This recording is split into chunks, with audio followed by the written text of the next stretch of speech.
Vynikajúca atmosféra zo strany domácich, ale i spišsko-novoveckých fanúšikov vybičovala oba týmy k výborným výkonom. Prvú väčšiu šancu mali v 11. minúte hostia, no kežmarský brankár Klempa zázračne zachránil.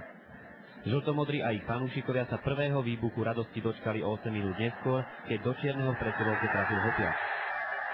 V druhej tretine mali viac hry domáci hokejisti, aj keď im spišiaci občas nebezpečne podkurovali. Druhý gól kežmarského týmu pridal v 24. minúte v početnom oslabení Fedor. O necelých 5 minút sa mohli kežmarčania radovať tretíkrát, avšak Drotár pri zakončení samostatného nájazdu mieril nad bránku. V poslednej časti hry držali domáci svojho súpera väčšinou na dištanc. Ak sa novovešťania predsa len dostali do sľubných šancí, neprekonateľným múrom pre nich bol fantasticky chytajúci gólman Klempa, ktorý počas celého zápasu zachránil viacero tutoviek.